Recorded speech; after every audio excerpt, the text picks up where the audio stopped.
Pues el proyecto ya estaba armado con Nostromo Pictures y Prime Video y acudieron a mí para involucrarme. Yo los libros los había visto siempre en estanterías de amigos, en tiendas de frikis especializadas. Incluso había visto, me parece, un cómic del primer libro. Igual lo había... Exactamente, entonces lo conocía muy bien, pero no había leído los libros en sí. Entonces, a la que entré en el proyecto, devoré el principio del fin en 2 o 3 días y luego ya creo que el día que acabé el rodaje o el día siguiente ya empecé con los días oscuros. De eso hablaremos después. Manel, y echando un poquito la vista atrás, ¿qué sientes o qué reflexiones te saltan a ver que aquello que comenzó como un humilde blog a modo de diario ficcionado, ¿no? Creo que fue todo apuntado aquí, a finales de 2005, ¿no? Creo. Efectivamente. Pues se convirtió primero pues, en un bestseller, no solo aquí en España, sino también a nivel internacional, y ahora en esta superproducción, ¿no? De Prime Video, que además se va a estrenar de golpe cientos y cientos de países. Sí, pues la sensación es de sobrecogimiento, por una parte, es maravillosa, es una mezcla de sensaciones muy, muy extraña. Por una parte, es entusiasmo, es decir, al final es el final de un largo camino. Una historia que, como decías tú, empezó prácticamente por accidente y que ha ido superando un montón de barreras y fíjate, ahora es una película tantos años después. Una película encima en qué condiciones, que se va a estrenar eso en casi 200 países, me parece que es en todo el mundo.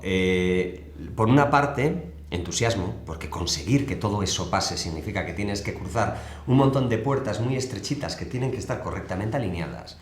Pero por otra parte, una sensación de terror primigenio y puro, porque al mismo tiempo eres consciente de que en las primeras 72 horas millones de personas, van a ver... se van a acercar a eso. Es decir, si a mí me da respeto, como el creador de la historia, no me quiero imaginar a Carlas como director o a los actores o a los productores. En definitiva, es un viaje muy bonito, es la culminación de un largo viaje que ha llegado al sitio donde tenía que llegar.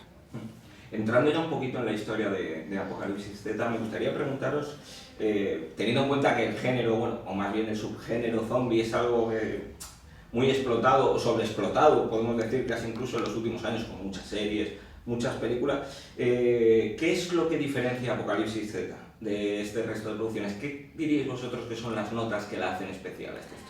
Hombre, yo diría que sin duda el punto de vista realista, ¿no?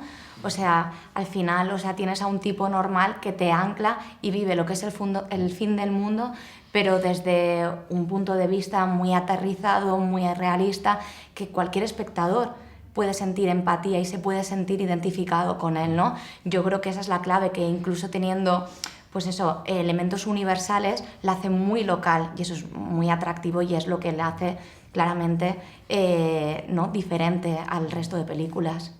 Sí, yo a esto añadiría que la mayoría de las películas de infectados o de zombies son post-apocalípticas, es decir, pasan tanto Last of Us como muchísimas, ¿no? Pasan pues 20 años en el futuro o ya una vez ha pasado todo y nos tienes unos personajes ya que son post-apocalípticos, son Mad Maxes, es gente que ya ha desarrollado unas habilidades X para sobrevivir en un páramo desierto con unos peligros constantes.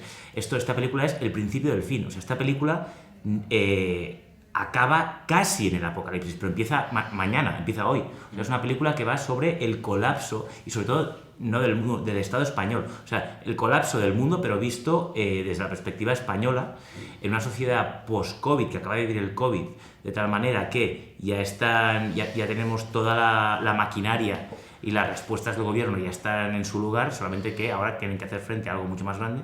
Y entonces, sobre todo la primera mitad de la película es exactamente ver cómo se desmorona el Estado, cómo se desmorona España, con un presidente que viene a ser una especie de Pedro Sánchez, un Fernando Simón, unos comunicados, un estado de alarma, el estado de excepción, al que nunca llegamos, por suerte con el COVID aquí se llega, pero esta película narra el principio del fin, o sea, no es una película ni apocalíptica ni postapocalíptica, es una película de una sociedad con la paranoia de ver al apocalipsis, pero ahí eso está en los albores, pero es que no se llega.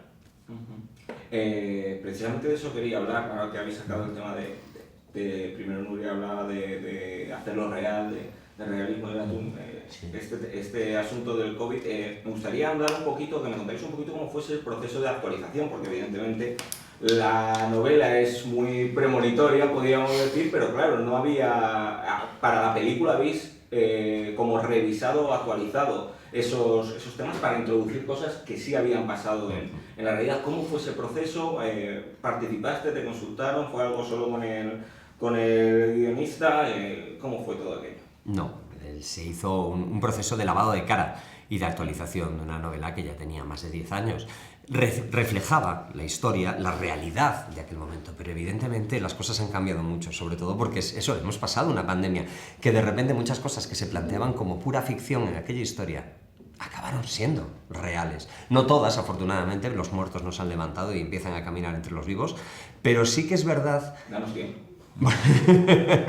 Pero sí que es verdad que había que coger todo ese material y darle este nuevo prisma. Y ese nuevo prisma incluye sumarle todas las experiencias que los espectadores han vivido en primera persona. En definitiva, que cuando estén viendo la película tengan la sensación de que eso forma parte de algo que ya han vivido y que podría ser así. ¿Y creéis que lo que pasó con el COVID hace unos años ha cambiado la perspectiva o los prejuicios, podríamos decir, con los que se acerca el público general? No digamos, por ejemplo, acabáis de estar en Sitges, donde es un público muy de nicho, público muy a favor de obra, por así decirlo, de algo así, pero con los que el público general se acerca a este tipo de historias apocalípticas. Es decir, ya no me parecen una fricada rara de... No, pero por otro lado yo creo que ahí está lo que nos diferencia, ¿no?, de películas anteriores. Es muy fácil identificarse con lo que pasó. O sea, repito, la primera mitad de la película, mis referentes eran Contagion de Soderbergh y El colapso, la serie francesa. Entonces, o sea, pues... Esta ya me la has contestado. Pues exactamente. Pues se ven, o sea, vemos supermercados, vemos qué pasa en las gasolineras, en las autopistas, vemos a vecinos... O sea, para mí la gran baza era esta, era reactivar el imaginario colectivo que acabamos de vivir para que la gente diga, no, claro, si es que pasa así. Es que es inevitable, ¿no? Cuando estamos hablando de lo que queremos es anclarlo en un punto de vista muy realista, no podíamos evitar el COVID. Y por otro lado, es verdad que anclándolo a la realidad, ¿no?, el salto de fe que tú le pides al espectador después de haber pasado por una pandemia, de repente ya no parece tan grande, ya no suena tan lejano esto de vivir el principio del fin, ¿no? Entonces... La suspensión de credibilidad es menor ahora. Sí, exacto. Ese pacto que hay que trazar con el espectador es Exacto. muy leve. Respecto a esto, ya la última que os hago sobre el tema del COVID, lo cierto es que cuando todo estalla, y lo vemos en Apocalipsis Z, cuando las cosas se ponen más feas incluso que se pusieron con el COVID, es toda una enmienda, lo que pasa en la película es toda una enmienda a la totalidad a aquello de saldremos mejores, ¿no? Es lo que refleja también la película, cuando las cosas se ponen feas, no hay solidaridad, no hay... porque luego en los libros lo vemos, lo que menos preocupa a veces son nos encontramos guerras civiles, contrabandos, delincuencia, los infectados es el menor de los problemas a veces. Sí, verás, estamos a 3 comidas calientes y 2 duchas del salvajismo, siempre, pero en cualquier momento. Pero que es cierto, al final tenemos un barniz, ¿no?, un barniz de civilización que nos permite que nos tratemos con una cortesía exquisita, que las normas funcionen, que la sociedad funcione, porque es un pacto en el que yo no te hago daño, tú no me haces daño, yo te cuido, tú me cuidas, yo te respeto, tú me respetas. Eso es la sociedad. Pero todo eso se basa en que tenemos que tener nuestras necesidades básicas cubiertas. En el momento en el que esas necesidades básicas no están cubiertas, y esto lo vemos en cualquier circunstancia extrema de urgencia en cualquier lugar del mundo, una guerra, una catástrofe natural, un desastre, ¿qué es lo que pasa? En cuanto empiezan a fallar las cosas más elementales, todo lo demás va en cadena, incluyendo la solidaridad. Eso de esta saldremos mejores es muy bonito, mientras todos tengamos la seguridad de que no nos va a faltar de nada. En el momento en el que empiezan a faltar cosas, el egoísmo, que es un rasgo fundamental del ser humano, se impone. Es así, es nuestra naturaleza. Y esto Algo parecido a esto es lo que vemos precisamente en Apocalipsis Z. Vemos cómo se empieza a producir ese colapso, vemos cómo se saquean los supermercados, mientras por megafonía dicen, por favor, no se lleven más de 2 productos de cada. Y nadie hace caso. Y esa es la realidad, eso es lo que pasa en la realidad. Entonces, reflejar esto, al final, no solo sirve para dotar de más realismo a la película, para que ese salto de fe que decía Nuria tenga que ser muy pequeño, sino para que además, que quien esté viendo esta historia automáticamente oiga ecos y le suene mucho de una experiencia que ha pasado recientemente cuando iba al supermercado y de repente no quedaba ni papel higiénico ni levadura.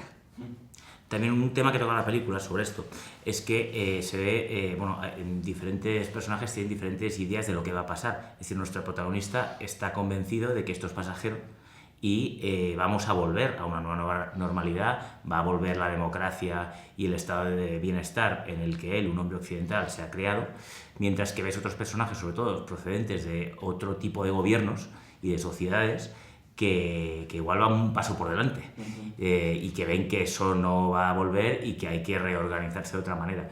Pero también otra de las diferencias entre una película postapocalíptica, donde ya todo el mundo ha aceptado este nuevo mundo, aquí en nuestra película, nuestro personaje principal, que al final es el motor de la historia, es un hombre convencido en que hay que hacer lo mínimo para sobrevivir, pero quebrantando la ley lo mínimo posible, porque sabe que esto es temporal, esto va a durar unos meses o un par de años. Exactamente, por eso está muy, muy calculado. Y él tiene sus ideales porque él está convencido que va a volver y que esto es solamente pasajero. Sí, es un tipo comprometido, ¿no? Y muy buen tipo. Y para nosotros era muy... Y con un gato. Es que... No me queda casi tiempo, pero no podía dejar de hablar del robaescenas de la película Locus. Decía Hitchcock, no robes con animales, no robes con niños, vosotros con Tenía niños, razón. Animales y no muertos. Exactamente. Carlas, lo mejor los no muertos. Al final muy bien. Tampoco, ¿no? Básicamente porque son humanos, son actores. No, los niños también son actores, obviamente. Realmente aquí los niños que tuvimos eran majísimos y muy entregados. No puedes decir lo mismo del gato, te estoy viendo, ¿eh? A ver, un gato es un gato. Es que yo soy de perro, yo tengo perro, entonces ya los gatos ya... No eres buena persona para decir esto. Lo que tienen los gatos, y sobre todo nuestro gato, es que es muy guapo. Entonces, ese gato es un robaescena porque tú le pones ahí la cámara a ese gato, a Pedrito, se llama Pedrito en realidad, no Lúculo, y es Alain Delon, es un Alain Delon gatuno. Entonces ya te viste el plano y te sube las escenas de una manera muy potente. Ahora, dicho eso, yo soy de perro, entonces para los gatos... Hacía lo que le daba la gana. Vamos a dejarlo claro. Es que los gatos hacen lo que quieren. Claro. Entonces, de hecho, que el protagonista tenga un gato en la historia no es accidental. Era al principio de la historia, cuando se queda solo, necesitaba una pared emocional en la que rebotar sus sentimientos. Muchísima información sobre quién es el Claro. prota y cómo es el prota a través de su relación con el gato. ¿Qué pasa? Un perro es afectivo, un perro te quiere, un perro sonríe, un perro te lame. Bueno, un perro no te abraza porque no tiene brazos, si no te abrazaría. Lo dices quieto y se está quieto. Exactamente. Pero un gato, y lo sabe cualquiera que tenga un gato es un animal que cuando tú llegas a casa después de pasarte 2 semanas fuera, te mira, levanta la vista, es tu gato, te mira, ya has vuelto. Y sigue haciendo lo que estaba haciendo. Los gatos, tú los quieres, pero ellos te demuestran el cariño a su manera. Entonces era la pared perfecta para esa sensación de soledad y de angustia y al mismo tiempo de compañía. Es un Wilson. Efectivamente, es un Wilson con pelo. Lo que yo no podía suponer es que en algún momento alguien como Carles iba a tener que enfrentar la situación de coger a un gato en la vida real y ponerlo delante de una cámara. Si lo hubiese sabido, a lo mejor hubiese escogido un perro para que no fuese tan complicado. Pues nada, chicos, muchísimas gracias. Muchas gracias por vuestro tiempo. Gracias a ti. Gracias.